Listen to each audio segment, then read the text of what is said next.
Good morning. Today we are reading chapter 4 in Why is Everybody Always Picking on Me? A Guide to Handling Bullies. This book is available on our website, and I've included a link in our show notes in case you would like to download it. So, chapter 4 is called How Can We Stop Bullying? The first story is called The School of No Sword. There's a story of a famous swordsman from the School of No Sword, which means to defeat an enemy without a sword or weapon of any kind.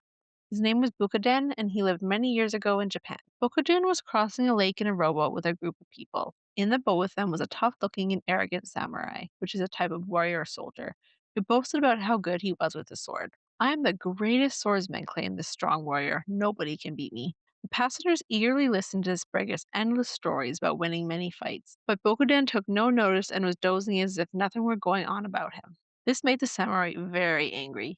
He came up to Bokuden and shook him, saying, "Hey, aren't you listening? Come on. You also carry a pair of swords. Why aren't you joining in on the conversation?" Bokuden responded quietly, "My way is different from yours. It consists not in defeating others, but in not being defeated."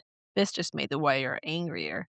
"Then what is your school then?" asked the warrior. "Mine is known as a school of no sword," Bokuden responded calmly. "Why then do you carry a sword?" cried the samurai. "To protect myself from wild animals, not to hurt people." The brigand became very frustrated and he shouted, "Do you really mean that you could fight with no sword? Can you fight me with no sword?" "Why not?" answered Bokudun calmly. The warrior called out to the boatman to row to the nearest island.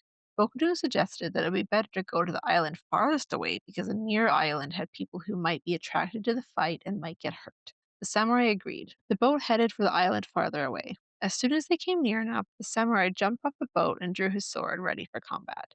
Bokudin slowly took off his swords and handed them to the boatman. He was about to leave the boat to follow the samurai onto the island when Bokudu suddenly took the long oar from the boatman and, pushing it against the land, gave a hard backstroke to the boat. The boat moved away from the island and out to the sea, leaving the enraged samurai standing on the shore in combat position. When the boat was safely away from the island so the warrior couldn't follow, Bokudun said, smiling, "This is my school of no sword." In this book, I want to show you the way to put an end to bullying. For those of you who've been bullied, you will be happy to know that you don't have to be a victim. For those of you who bully others, you may be happy to know that you no longer need to bully people to get what you need in this life. I know this will be a challenge for you. Are you ready? The way to stop bullying is to 1. Take an interest in stopping it. 2. To learn to understand why people bully.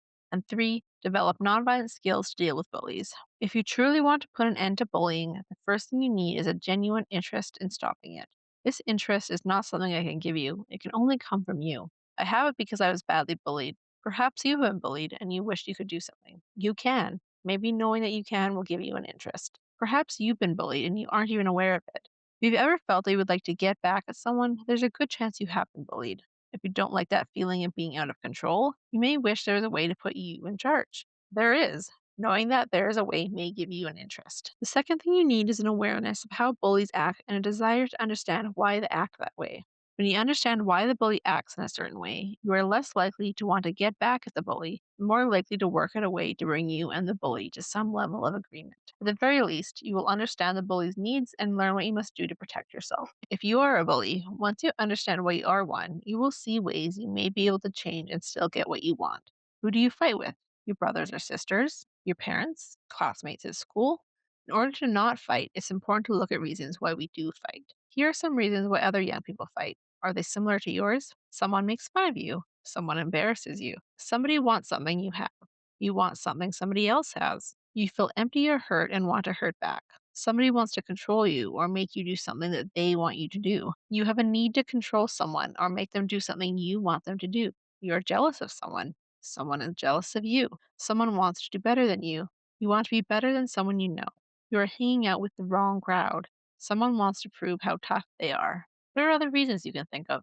Once you understand why another person wants to fight with you or why you want to fight with them, you can think about fighting before you actually fight. You can stop yourself from reacting out of fear and think about what you can do to prevent a fight from ever taking place. Talk about control. That really takes a lot, but it can be done. Along with an interest in learning how to stop bullying and an understanding of why bullies bully, the third thing you need is to develop nonviolent skills to deal with bullies. There are ways to win that do not involve fighting.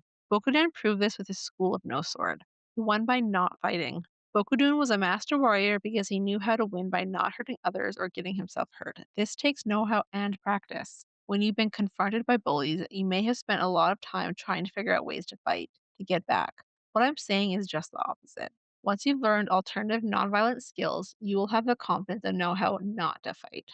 You've probably been threatened with a fight at one time or another. Perhaps you've had to fight or run away to avoid getting beaten up. Maybe you've discovered that neither fighting nor running away is a good way to solve conflict, and both can hurt you, physically or mentally.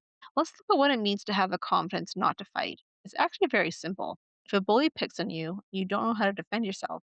What happens? Do you take a stand and fight back? Do you run away? If you do one of these things, you're not alone. Most people do because they are afraid and don't know another way.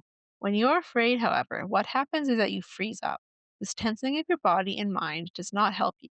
As a matter of fact, it can contribute to your getting hurt. There are two types of skills you need to handle a bully's attack. One is physical self defense skills, and two are nonviolent alternatives. The more you learn about these skills and alternatives, the more exciting it gets. You may begin to find out that you have control in situations that have threatened you in the past. If you knew you had the skills to protect yourself from any attack by a bully, wouldn't you feel less afraid and more confident? Being less afraid, you wouldn't freeze up, right? And being less afraid, you wouldn't need to fight back, right? Nor would you have to run away.